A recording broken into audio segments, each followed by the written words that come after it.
Hi everyone, it's great to have you all here. I can see some good numbers going on there, which is rising. I know it's a lunch break, so I know everybody's trying to get back. And I hope you all had a great day. To me, it looked like a great day since morning. And definitely it is going to be the same for the rest of the day as well. My name is Nitu Walia Kanwar, and I am a founder and lead coach of Empower Image. It is a coaching and corporate training firm based out of Delhi, and I have been doing this for the last 20 years. So not much about me because this day is all about you. Let me share my screen so that I can actually start the workshop. Okay, so I guess the screen is visible to all of you now. So what is there in for you? Of course, you all know the topic. It is executive presence. What is executive presence? It is something that it's a gap that you generally see between your merit and your success. So the workshop, the 40 minutes, next 40 minutes, 45 minutes is going to be all helping you decode what is that gap and identifying it and what you can do at your end to fix that, so that nothing is coming in between you and your success story. But before I start talking about and sharing more about it, I want you to get a little involved with this. And I want to know, what do you think? What does executive presence mean to you? What is it exactly in your mind? So there is a poll that's going to be coming in, and you have to rate out of these 4 parameters, what do you think stands for executive presence? So right here on your screens now, and I want all of you to participate and share your insights. What do you think, as per you, what is executive presence? So we'll give you a little while, just a few seconds more, because I can see the numbers changing. Yes. I can see more people joining in, so I'm sure they also want to participate.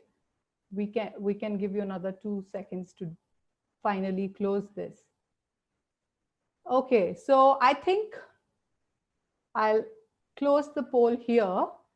And what we see here is that 36% of you at the moment think that expertise and your knowledge is what stands for executive presence. Confidence in yourself is what actually takes the lead. There are 52% of you who think that that is what counts for executive presence. Strong communication skills, 7%, and dress and appearance, again, there is equality in both the parameters. So that's great. That gives me an idea of my audience and what do you understand about this topic. Now, we can close the poll right now. So we can. Okay, so what I need to share with you before I even start sharing is a very important, a groundbreaking research that was done by Center for Talent Innovation. It's a nonprofit survey and research organization based out of New York. And they did something very deep analysis, deep study on executive presence. And what they found out is, and the basis of that search was where to find out what is that's going to get you to the next level. So very important data that came out from there. So what that research said, so there were around 4,000 college graduate educated professionals working in various organizations. There were around 300 very senior executives who were also part of that research. And the data that they gave us was that executive presence counts for 26% of what it takes for you to get promoted. It is not that alone executive presence will get you promoted, but if this entire piece, this 26% is ignored, it definitely is going to impede your progress. It is not going to let you be where you want to be. Again, what I said at the beginning of the session, that it's a gap between your merit and your success. Is there a lot of people, I'm sure, out there who must have experienced in their past or might be experiencing at this moment that you've been told you know you have everything that counts to be on the next level, which means be your skill set, your experience, your knowledge about the area of your expertise, but still you've been told you're still not there. There's something that is missing. And that is what they are trying to hint is your executive presence. And a bigger data that came out said that when people were asked, what do you understand by executive presence? 81% of them were not sure at all, as in they were not clear at all how to build the executive presence. And that is where this research agency, Center for Talent Innovation, under the supervision of Sylvia and Hewitt, and they went more deeper, digging in and trying to find all that what constitutes to be having a great executive presence, because people were giving feedback that you are missing something, but they were not defining what is missing, and that is where everybody needs help. So what is executive presence? Now, we must have a very clear understanding here that executive presence is not about the performance of your about your performance. Okay, it's not a measure of your performance, which means it is not about, do you know your craft? Do you know your what can you do your job? Do you know your numbers? Everything that does not come under executive presence. Whereas what comes under executive presence is, it is a measure of your image. It is a signal to others that you are giving, that you have what it takes to go on the next level, for that next leadership role, or maybe that next promotion, that next job. And it is how you will show to the world that you have what it takes to be a leadership material. It is like, you know, it's like telegraphing your inner core to the outer world. That is what exactly executive presence is. So coming back on straight to the point without going here and there, what is that? What are those very important elements? So through the research, they found out that there are three important pillars that they call of executive presence, and they are all interrelated. And what they found out in the order of importance, the most important that came out is 67% counts to how you act. That is your gravitas, which means, do you know your stuff cold? Are you 6 questions deep? And that is what the major, so gravitas is like the heart of executive presence. It is the most important pillar, and for you to be seen as a leadership material, or the next job candidate, or the next promotion that you're looking for. And then came out the 28% came out was how you speak, which means your communication. How do you communicate to the world? Can you powerfully connect with your audience? Are you able to engage your audience? Are you being heard? Is what is so important. I could be talented. I should know my craft. Everything is in there with me, but I'm not able to let it out. And that's what communication is trying to say. And the last bit, which accounted for a very small percentage of it, was how you look. That came to somewhere 5%. In fact, the poll that we did just now, you all were almost around that same data that you kind of gave me during this poll is actually matching around here. So it constitutes to a very small part of it, but often it is being ignored. Whereas we are not realizing that how you look, which means we are talking about your appearance, is actually like a filter through which your communication and your gravitas can be measured. It is how people evaluate you is basis your appearance. It's like your first impression. And that is why it is given a smaller ratio, but it is very important. It is a gateway to your inner core. And that cannot be ignored at all whenever you're trying to build your executive presence. Now, a very important point here is the organization culture, the industry that you are working in. This ratio can go a little bit up and down basis where you're working. For example, if you are in a hospitality industry, the ratio of your appearance and communication might go slightly higher because that is where this industry needs more, versus a tech industry. Yes, where again, people do not give that much of importance to appearance, and the gravitas part is being taken care of, and more on the communication part. But it all depends on the context and the culture or the organization that you're. So it could be having a little bit of variation basis which industry you are belonging to. So When we talk about executive presence, yes, a lot of people think, oh, they are born with it. Yes, it is nothing like that. It is a set of learnable behavior which each one of you here can very much start working on and can be built in over a period of time. Yes, it is a work in progress. It is not like you reach it and you know that I've hit the highest numbers on it, but it's something you keep developing over a period of time as you keep working. I say it is as a life skill that you can use it. And so let's understand with what we discussed from the data that we got. And when all these leaders, that the top executives, when they were asked that under gravitas, what aspects do you see? What are the top aspects? What are the qualities when you are looking for a person to be promoted on a top leadership role? What is that you are looking? And they had their, all these set of things that they were. And through the data, and again, both male and female were part of this this entire study.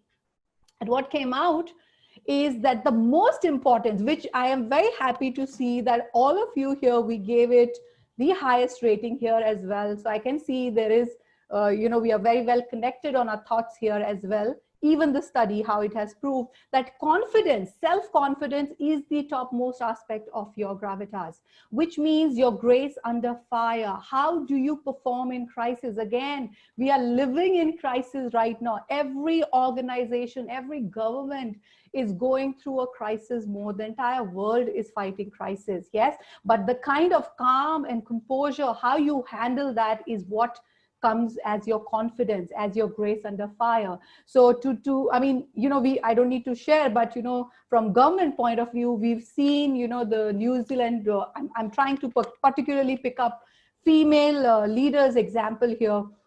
Jacinta Ardern, she really fits in this bill of, grace under fire, the way she handled the entire situation in New Zealand. And we all know what exactly is how their numbers are on it, how they were able to control it. And that exactly talks about confidence that she has in herself, even if experiencing a pandemic like this. And the way when she came out with that first speech of hers, asking people to, so again, her communication was also very evident there, great communication. So the confidence that she showed, and that is where people could abide by what she wanted the country to do during this situation. Next coming is decisiveness. It is like showing your teeth. It is like taking those hard decisions, standing for what you believe in. Another example that I want to share here is of Marissa Mayer, the ex-Yahoo CEO. When she took over and she actually rolled back a policy of working from home, then of course it was a different situation altogether. And because 12,000 employees working out of home, she felt, as Yahoo was already experiencing a lot of losses and they were going down, and in her pursuit to save the company, she took this hard decision. She was very vocal and she did implement it. She showed her teeth, and I know there were a lot of negativity around that decision of hers, but she was definitely commended for showing that decisiveness while taking that decision. Next is integrity. Yes, it is how you stand for truth versus your power. Again, example of Indra Nooyi. Yes, when she took over PepsiCo as the CEO, and as her authentic self, she believed that as a company, PepsiCo is selling a product which is very high in sugar, and it is a health hazard, because that has been what it has been coming out with the research and data. And she made sure and she stood by it, and because her entire integrity was to bring health into the business. Yes, people should see it from a health angle. So she's supporting and pushing healthy snacks and beverages through PepsiCo, which was something going against the actual the main business model. Is something that you see is her integrity, her honesty to be standing for the right things, even if it means business. And that definitely made a big difference to PepsiCo. The business did go very well under her leadership, and it all I counted for the integrity that she showed. Emotional intelligence. This has been something that I'm sure you all must have been hearing day in and out, especially in current scenario. Yes, and it's the empathy. So if you have been ever told that you need to develop your people skill, that means they're talking about your emotional intelligence. But there is a good news that as women, we ace higher. As per the surveys and the data that has come out, emotional intelligence is something that we as women have a hand on, whereas men have to work a little more harder to show emotional intelligence while they are in leadership roles. So something that I would say is a strength to all of us, and we must definitely build more on it. Next comes the reputation, your reputation and your standing. What is reputation? Reputation is like before you enter a room, your reputation enters. Yes.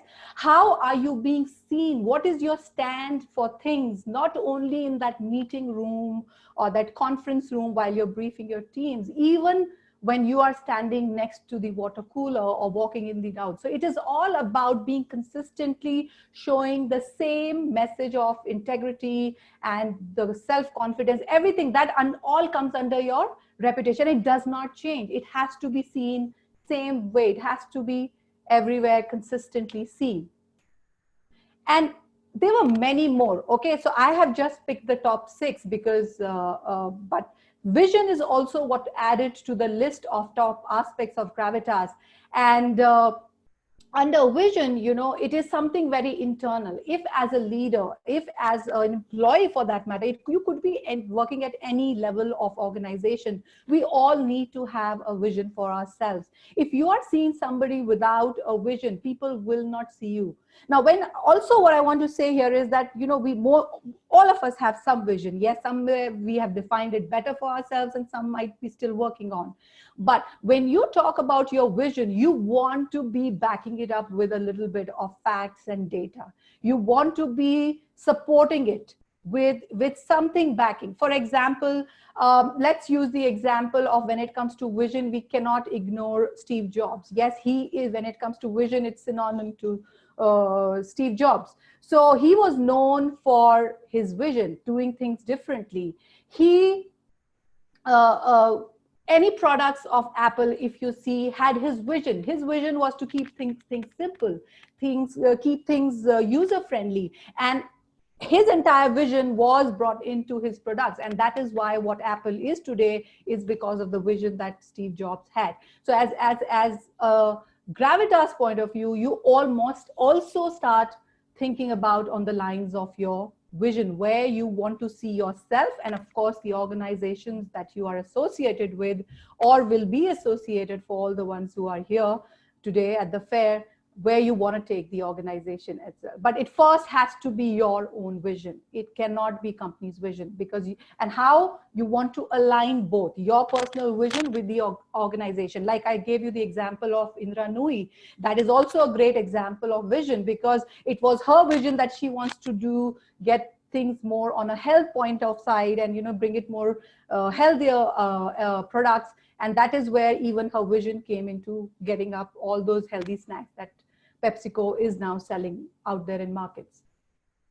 So that's what comes. So this is something what comes for around 68% of your gravitas. Now coming to your communication, which is your 28% accounts for that in your EP. Most important is your speaking style. Okay, so in a very simple understanding, keep the 3 C's in place. Which is your 3 C's?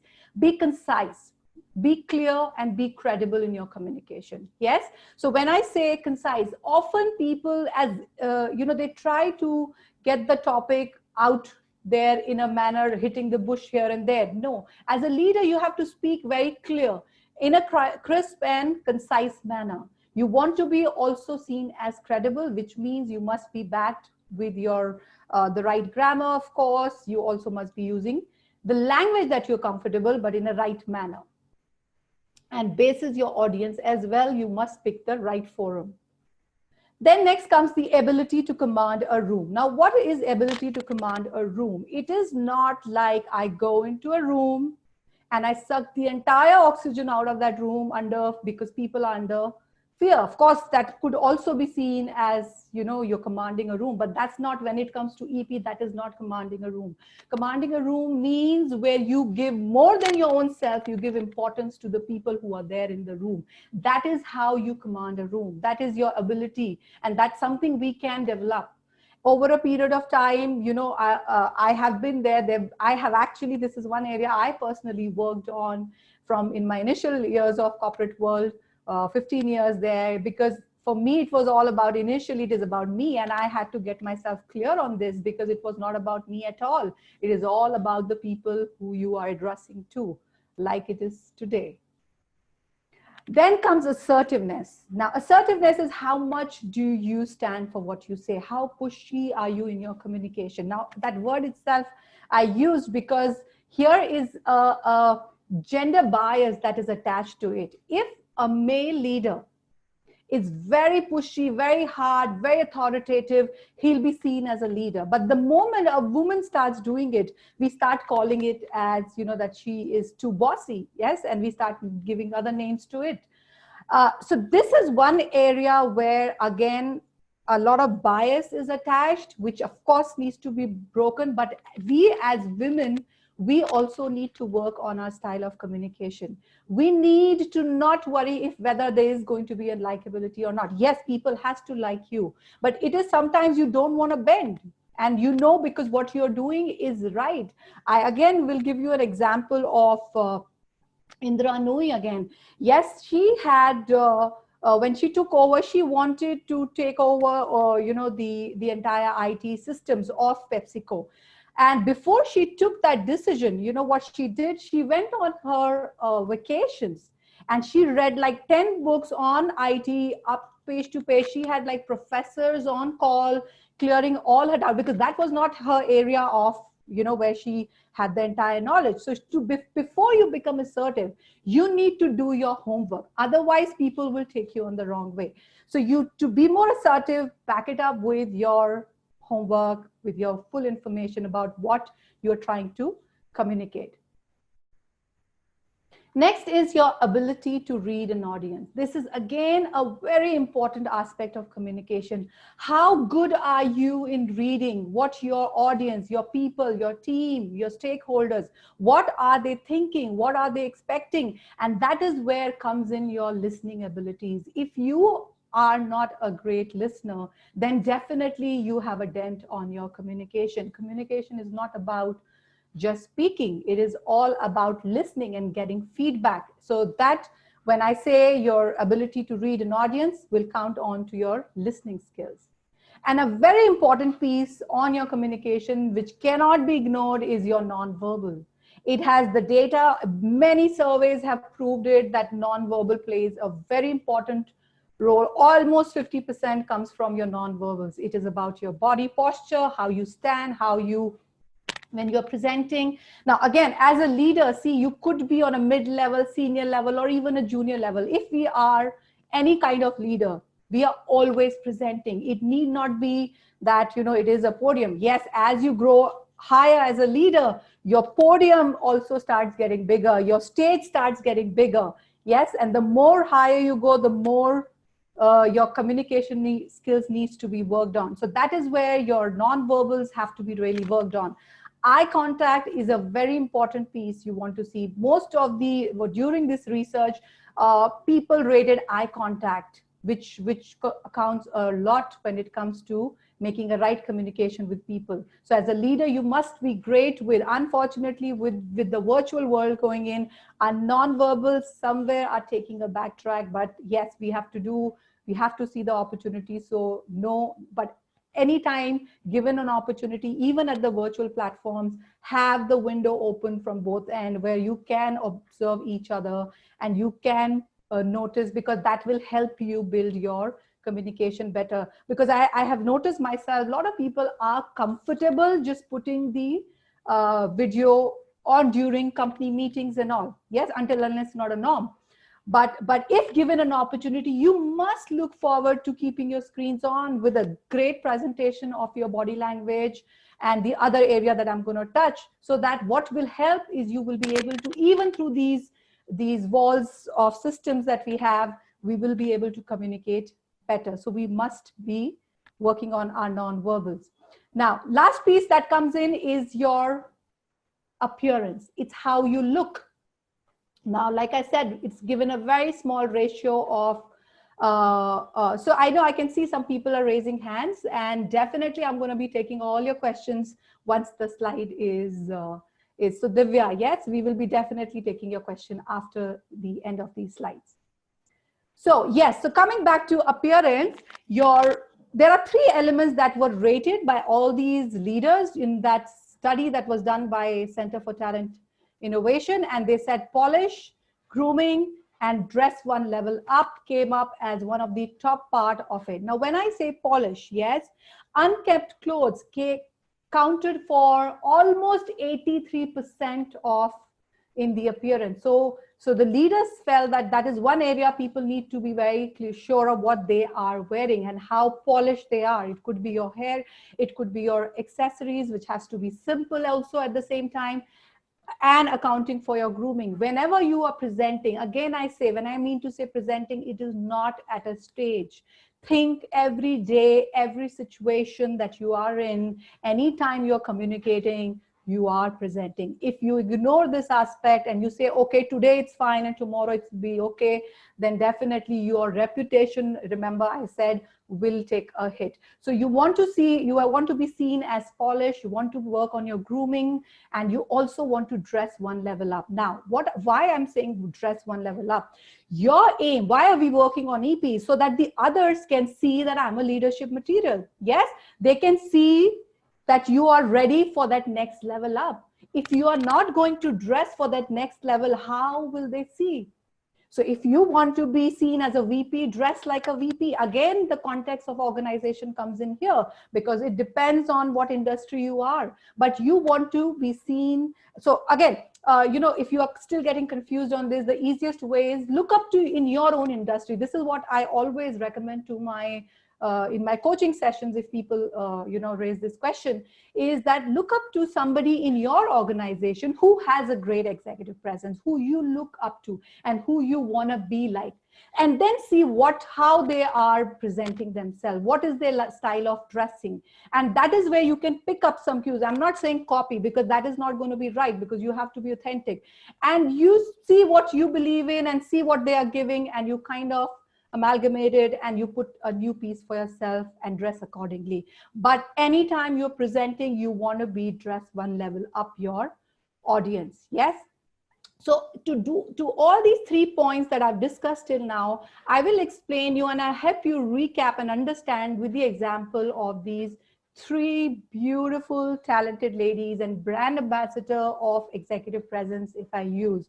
I know you all know the first one for sure, everybody. Yes, that's Sudha Murthy. We all know her. Now, please try to analyze you know them, you must have read them, some of you might have met them also, but just look at her picture and rate her from those 3 elements: gravitas, your communication, and from the appearance point of view, and see how it is so authentic to what she's representing herself as. If you talk about her gravitas, yes, this is something, her decisiveness. I'm sure if you know that, when she became an engineer and she was looking for a job early, before even they formatted, the Infosys was formed, and she was looking for a job, and she went for a job interview to telco. And then at the end of that application, there was written, female applicants are not allowed. Yes. And she really, and this is like, she was one of the most first female engineers we can think we have in this country. Yes. And when she was looking for it, and she said, this is not right. And she stood and she wrote to JRD Tata at that point in time. And she said that you are such a future forward looking organization. And how is that you are putting out jobs which is discriminatory, which is not giving equal rights? And to not only that, she definitely got the job, she was called and she was paid for the return ticket, and she definitely, of course, got the job. And that talks about her gravitas, that showing her teeth, even when she knew she didn't have the job. So a lot of time we do it when we're in a job. She didn't have a job. Most likely she could have thought that, I might not get it. But she knew that this is right. That's her integrity that shows. Yes. Now, coming back to her communication, she's an author too. She communicates with different set of people. One of the target audience is her children. Yes, she writes storybooks for children. My kids love her books. And the way when she's communicating with that audience, her style of communication is absolutely different. And then when she's talking to techies and to all the people in the other industries, her style is different. Yes. And coming back, so she knows how to work on her communication basis, who her audience is. And then comes next is her appearance. Yes. Again, she is the co-founder. She is the chairperson's wife, and she's a big lady. She's a philanthropist. But what she is dressing is so authentic to her, simple, classy, elegant, and so true to her own inner core. Yes. And absolutely hitting right to her target audience. Now we talk about, I've already talked a little bit about Indra Nooyi, but looking at her again from her dressing point, I want to share the story of hers. When she went for her first job to BCG, looking for a job, she wore a sari for that interview. Being in US, she didn't have the right kind of formal Western clothes, so she chose to wear a sari, and of course she got that job. But later, while working in the American corporate culture, she realized that the sari is somewhere distracting her audience, and that is why she kind of chose more on the Western outfits for the office. But she didn't leave it. When it used to be about her important, one-off board meetings, she would often come and be seen in her sari. So she didn't leave her roots, but she further developed bases again the audience. So I hope you're trying to understand what I'm saying. It is a lot about you for sure, but it is also where you are. Who are you presenting? Because you want the people to be to see you the way you want, as per where you are, what industry you are in. And the last one is Sheryl Sandberg. We all know the COO of Facebook. And, of course, from gravitas point of view, from communication, that is why she's been, the TED Talk that she gave, which actually became one of the most watched TED Talks on women leadership. I'm sure if you haven't, you must go and see it. It's a great piece out there. And from the attire point of view, again, I want to bring a story from when Facebook was launching IPO for their IPO. If you can go and look for that picture, there was this, all the techies at the NASDAQ, they are all in hoodies, most of them in t-shirts and hoodies, as how the, most of the people from the Silicon Valley are looking like. And you could only see Sheryl Sandberg in a business suit, because that is how she wanted to be known as. That is what she wanted to stand. So you could be in an industry where there are norms of not dressing well, but you still can make a mark by presenting yourself and being more authentic. So whatever we've discussed, so let's come back on what is that you need to do from what you've understood till now. The first most important thing is be consistent. When it comes to your gravitas part, from your behavior part, be consistent, because if you are not consistent in creating an EP, for example, today, I'll use my example myself. You're meeting me today, I'm dressed in a certain manner, I'm presenting you, there's a certain behavior that I'm putting in. But maybe you meet me outside and you see absolutely something different kind of behavior from me. Then will you trust me? You will not trust me. Yes. See that for anybody in your organization. Try to, now that you've understood the pieces of EP, try to relate to people in your organization who are ambassadors of EP and who are actually not going right, and see whether they are consistent every time being seen for the same things, every time saying the same things, standing for the same things that they believe in. And that calls for is, of course, a lot of integrity. You have to have that integrity always, no matter what, even if you don't get the being honest and truthful is what will definitely let people, because that last thing, you could be having great communication, you could do everything right, but if there is integrity missing, I don't think people will ever see you going up. And of course, like I said, you know, your trust has to be there, because when you start being consistent, when you are showing yourself with a lot of integrity, it will automatically inspire a lot of trust. Now, as women, like I said, you know, emotional intelligence is something which we have as an innate talent. We have something as a quality because we are born with it. We have more of it. So your emotional, while dealing with your emotional intelligence, will also inspire more trust in people. One point that I also want to add here is that, you know, there is a challenge that most of the time people, and more so women, experience, is when how to handle, how to manage between authority and approachability. These are two important elements of any leader. You must have the authority, but if you try to do both the things together, it might not lead you quite ahead. So try to have them both, but learn to balance where your emotional intelligence. So if you are being seen as authoritative, if that's the feedback that you're getting, you want to, because that's your one of the strengths though, but you want to kind of coat it with a little bit of humility, more little bit of humor, and so that you can come across as a approachable person. But don't try to do this together, but try to do it both. Definitely should be a part of it. Next comes, of course, like we discussed, focused on your communication, your 3 C's. Be concise, work on your non-verbals. The eye contact cannot be missed no matter what. Sometimes we all are so busy with our phones, and you know, as a leader, we are often multitasking. But trust me, if that eye contact is not there, it will affect the trust factor that you are trying to build to the next level of people. Pay attention to your appearance. Like, again, my tip here for everybody when it comes to appearance, focus on 3 points.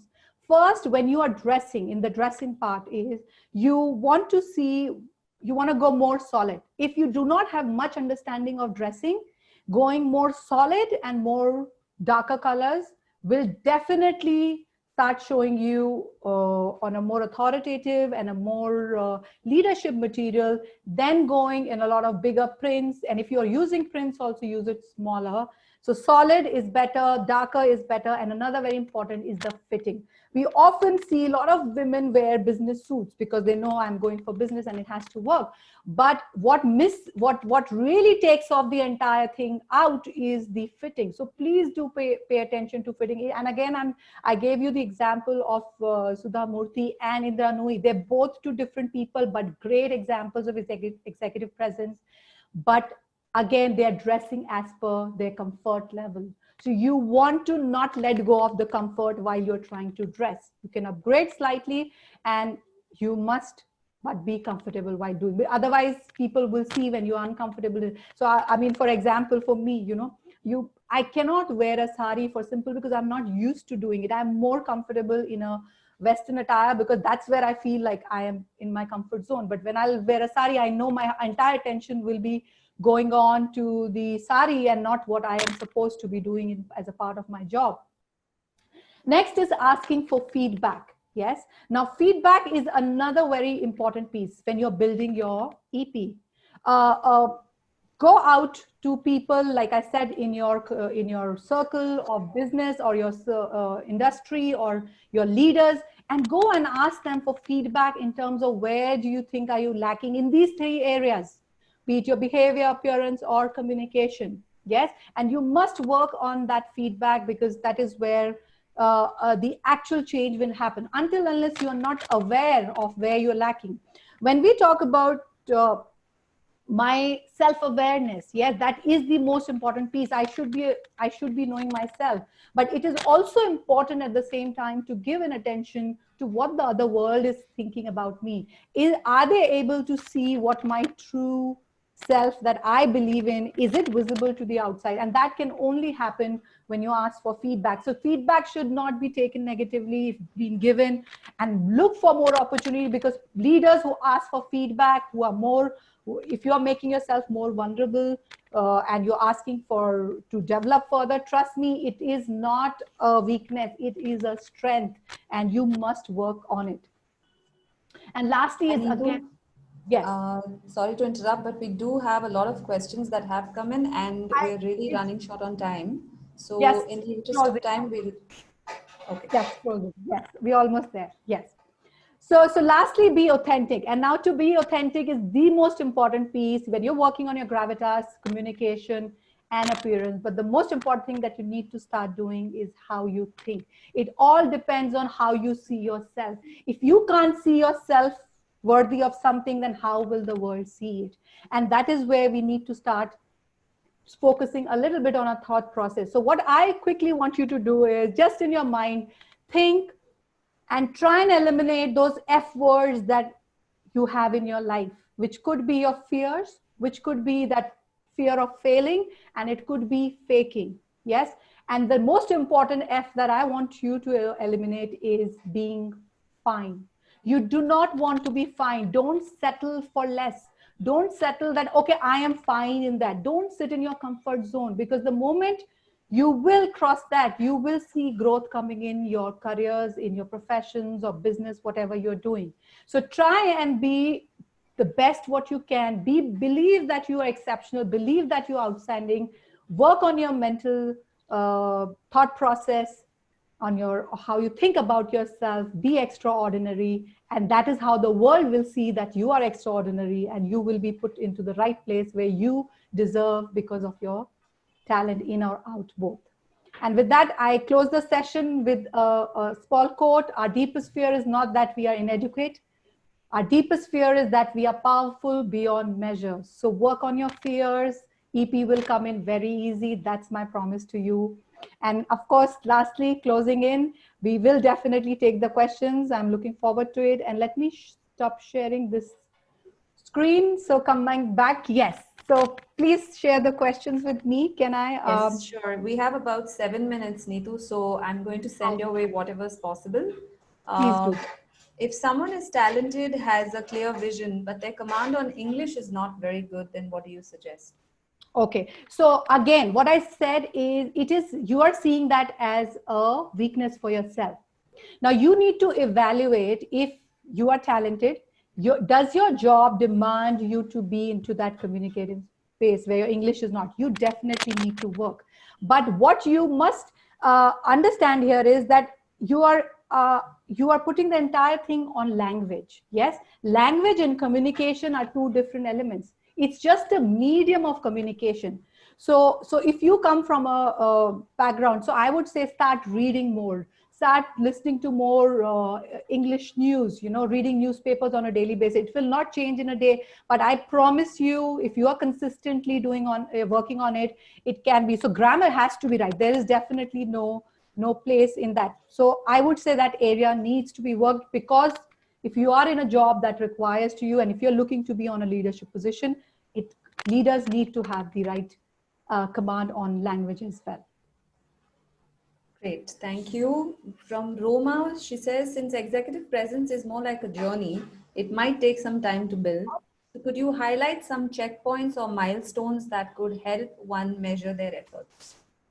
Okay, so like I said, first thing is you want to take feedback, because that is something where you will externally, because that is where you actually can measure it. Yes, you want to keep a mentor for yourself, look for a sponsor, somebody around you, even a coach if you think you really need, you can hire, and uh, uh, start taking feedback from at different intervals from people around you. The response that you will get is something where I think you will be able to measure.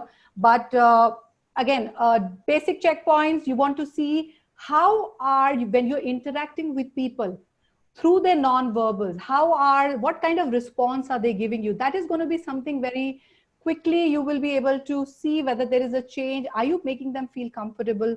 And coming back to the main point, feedback is something I would say would work the best. All At right, this great. Thank you. Thank you for that. From Kiran Mai, she has a question. You took the example of Indra Nui studying IT. We will have a lot of circumstances where we might not get the chance to do our homework before being thrust into a situation. How does one then maintain their gravitas in those moments? See, you would not be given a position immediately like that, but yes, there are times you could be put in a situation. So it is same comes with the first point that I gave you in gravitas, is your confidence. Yes, your how you are handling those immediate. That's the crisis moment that you're talking about. Yes, when you're not prepared. When it comes to a situation, again, little bit of homework. I'm sure, you are being put in a certain place because maybe they have seen that in you. You will never be put in a place because you don't know it. Yes, I don't agree to a fact when somebody will be just given a position just blindly. They must have seen something in you, and that is why. So that is where your self confidence is what will come in, and you have to believe in yourself that definitely, you can do it. And of course, it's not going to be a day of thing. You need to start preparing and start working it. And another point that you can be, if there are things you might not know, like you said, be honest. Don't try to fake as if you know. If you don't know something, don't fake it. Being honest in such a situation, trust me, will put you in a better spotlight than trying to be fake and showing as if you don't know it. Fabulous. And our last question for today would be from Ruchi, who says, how does one overcome the fear of speaking in public or on stage? Great question. Very good question. Yes. You know what? That is one of the most public speaking is one of the most biggest fear that has been actually again surveyed in America. And the second was death. So can you imagine that more than that in America, and this data was done in there, that people considered public speaking as the most fearful thing. So it is not you alone. First, you have to understand everybody feels the nerve when they go on stage. You could not see it. It's just that over the period of time, they have managed to handle their nerves over a period. But if somebody is saying they're not nervous, trust me, we are lying. Yes. So you have to agree. What you want to do is first, don't think it is a presentation. Think it's a conversation. Put yourself in the same situation. If the same topic, you have to sit in a group of 2-3 friends, won't you be comfortable talking about it? So do not put it in your mind. Again, this comes to how we think. This all comes back down to how we think. So put it as that you are just having a conversation with a bunch of people. Yes. Do not put that undue pressure. Prepare well. That is the most important thing. What I'm doing today is not just coming here. If there is a preparation that has gone, all of us need to do it. No matter how experienced people are, or everybody needs to prepare. So preparing is what will give you confidence, will help you believe in yourself, and things will come out right. Yes. And so these are the quick 2 things that I say you can start doing. And again, don't expect changes in a day. I goofed up on my first presentation, and which was in my school during my debate concert, and everything I messed up. And today I'm doing that as a profession. So if I can do it, trust me, you can do it. Everybody can do it. So get that fear out of your mind. Work on your thought process. Trust me, it will become easy. Thank you so much for all those insights, Nitu. Thank you for being here, for being part of this platform, and for championing our cause.